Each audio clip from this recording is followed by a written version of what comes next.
Nossa, mas essa aula da Fernanda é chata, hein? Nossa, velho. Eu tenho...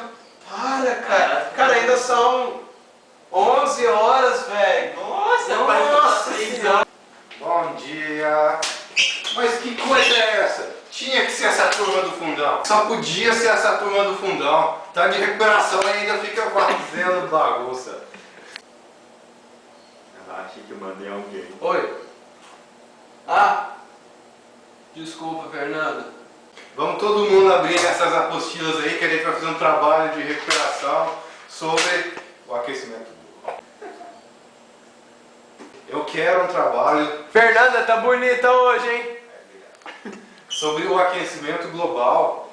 Vocês vão trazer gráficos, mapas, estatísticas. Para a próxima. Hoje nós vamos pegar as apresentações dos trabalhos sobre a face do aquecimento global, onde 0,01 pontos servem para conteúdo e 20 pontos para a criatividade. Podem vir.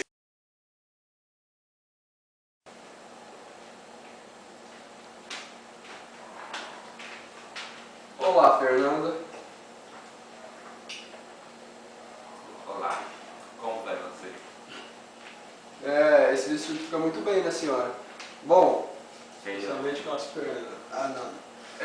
Nós vamos apresentar nosso trabalho do aquecimento global. A senhora pediu para que nós defendêssemos a tese de que ele é uma farsa. E a gente, sendo sincero com a senhora, a gente se convenceu. Os fatos realmente sim são convincentes a ponto de fazer mudar a nossa opinião. 3 descrentes se transformarem em crentes. Acabou com a nossa infância. Sim. É como falar que Papai Noel não existe. Bem, em relação ao nível dos oceanos, precisaria ter um derretimento inteirinho da Antártida para alterar. E isso não acontece. Em relação ao gelo, é um acontecimento normal. O gelo derrete, mas depois congela de novo. Registros feitos pela NASA, nós não podemos notar que há um degelo significativo a ponto de aumentar drasticamente o nível dos mares, confirmando já o que o Matheus havia dito. Então, pode continuar, Matheus. E o efeito estufa é outro acontecimento que não existe. Ele é baseado no conceito científico que não existe, ele não é comprovado. Bom, linda professora. Eu posso ir no banheiro? Qual eu tava falando, velho?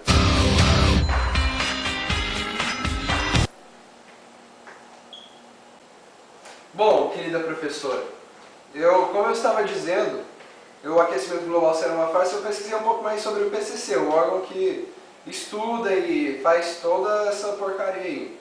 Bom, o IPCC ele é um painel intergovernamental, eu tô lendo mesmo de óculos escuros. É um painel intergovernamental sobre mudanças climáticas.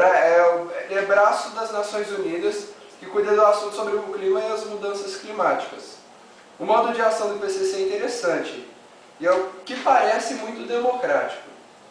Você está vendo aqui, meu companheiro? Bom, em algumas reportagens de algumas revistas, a gente pode entender um pouco como se toma decisões dentro desse painel. Resumidamente, o painel reúne cientistas voluntários escolhidos por região em todo o mundo, organizando grandes plenárias onde se discute essas teses de comunidade científica mundial, gerando extensos relatórios como resultado. Pois bem, o IPCC vem defendendo há anos a ideia de que o planeta está num processo de aquecimento global proveniente de causas antropogênicas. Esses ignorantes. Ou seja, o aquecimento do mundo inteiro está sendo causado pelo homem. Onde já se viu isso? Nós somos seres perfeitos. Como a gente vai estragar essa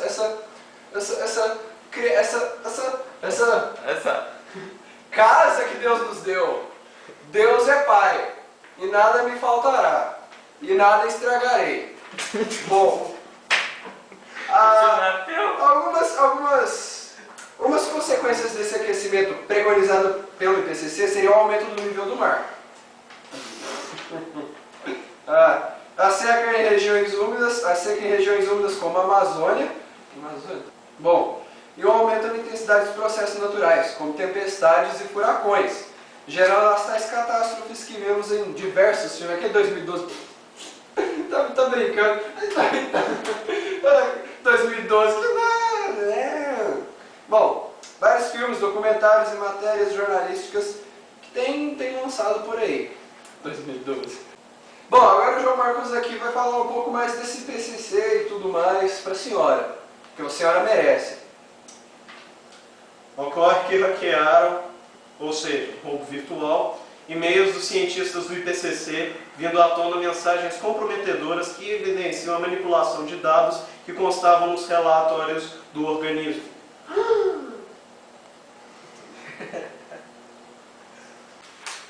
Bom, na realidade, o aquecimento global antropogênico, ou seja, causado pelo homem, nossa, tem sido tomado, que é uma mentira, tem sido tomado como verdade, mentira, absoluta para a grande parte da população e pelos grandes veículos de comunicação que transmitem essas análises do IPCC, sem querer a problematização dos parâmetros usados pelo painel do clima, ou seja, como o nosso camarada João Marcos ele falou, tudo a mídia, a maioria da população acha que é verdade, fica se preocupando, descabelando, tem gente arrancando o cabelo até do...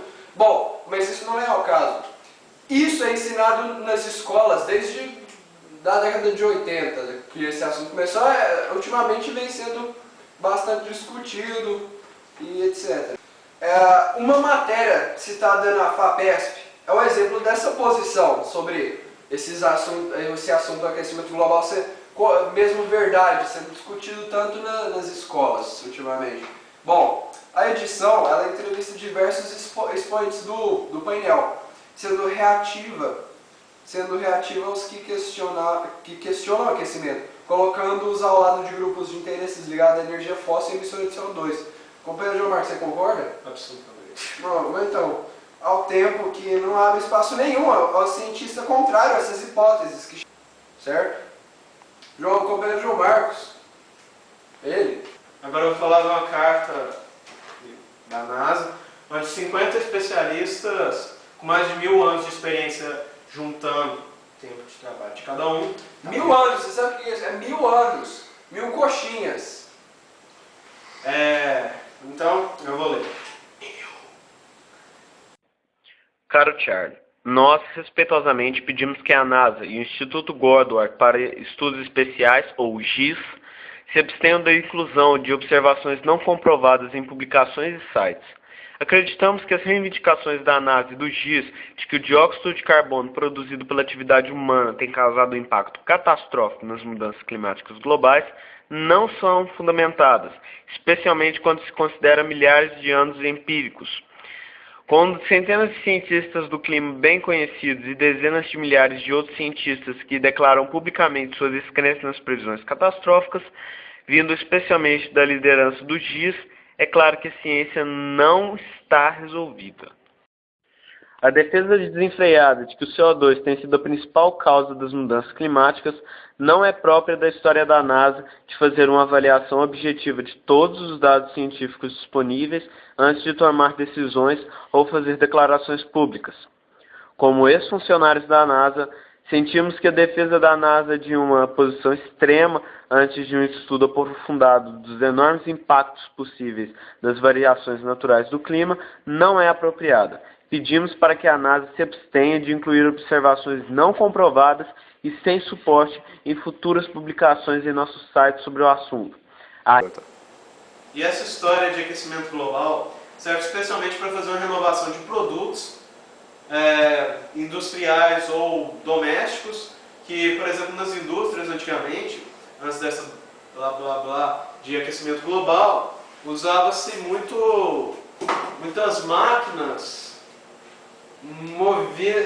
com gás butano, que é um gás incrivelmente inflamável, gerava inúmeras explosões antigamente, e agora eles estão regredindo para essa tecnologia por causa dessa historinha de aquecimento global, justamente para movimentar o capital. Indústrias comparem máquinas menos avançadas e pessoas hoje comprando produtos menos avançados também, Por exemplo, até mesmo indústrias de desodorante colocaram desodorante sem CO2, e isso quando foi lançado, por exemplo, um desodorante com CO2 era um valor X, e um desodorante sem o CO2 era um valor X mais Y. Foi enviada uma carta à excelentíssima senhora Dilma Rousseff, presidente da República Federativa do Brasil, onde se diz que não há evidências da influência humana no clima global. A influência humana no clima restringe as cidades e seus entornos em situações específicas de calmaria, sendo esses bastantes efeitos conhecidos. Para que essa ação humana ficasse demonstrada globalmente, seria preciso que, nos últimos 2 séculos, estivessem ocorrendo níveis inusitadamente altos de temperatura e níveis do mar, e principalmente que suas taxas de variação fossem superiores às verificadas anteriormente. O relatório do painel intergovernamental de mudanças climáticas registra que as temperaturas aumentaram 0,74 graus Celsius e o mar subiu 0,2 metros. No período do Oceano Médio, há 5.000, 6.000 anos atrás, as temperaturas médias chegaram a ser 2 ou 3 graus superiores às atuais, enquanto os níveis do mar atingiram até 3 metros acima do atual. Em torno de 2.900 anos atrás, no período frio denominado Dryas recente, as temperaturas caíram cerca de 8 graus Celsius em menos de 50 anos, e ao término dele voltaram a subir na mesma proporção em pouco mais de um século. Bom, nós terminamos nosso trabalho, muito obrigado. Amamos nosso público. Papai Noel não existe. Tchau. Bom, no trabalho de vocês vários pontos foram deixados de lado que podem ser úteis para comprovar a farsa do aquecimento global. Como, por exemplo, o Rio+20, que é uma organização das Nações Unidas sobre o Desenvolvimento Sustentável, que nada mais é do que uma reuniãozinha dos países desenvolvidos para continuar empurrando essa história de aquecimento global para os países subdesenvolvidos ou emergentes. E também o Protocolo de Kyoto, que é um acordo feito mundialmente para que a emissão de CO2 fosse diminuída pelos países desenvolvidos, mas os Estados Unidos não assinou esse contrato. Por que ele não assinou esse contrato? Ele não assinou esse contrato porque ele emite muito CO2 e isso ia diminuir muito a economia dos Estados Unidos. Está tudo relacionado a dinheiro. Outro ponto importante é o projeto que está sendo criado no Japão de pegar esse CO2 da atmosfera e jogar dentro da Terra. Sabe quanto que eles vão gastar nesse projeto? Eles vão gastar mais de 30 bilhões de dólares. Vindos da onde? Do seu bolso, querido consumidor brasileiro. Bom, pessoal, por hoje é aqui que termina nosso assunto sobre a farsa do aquecimento global. Agora, nos resta esperar para ver se na prova você está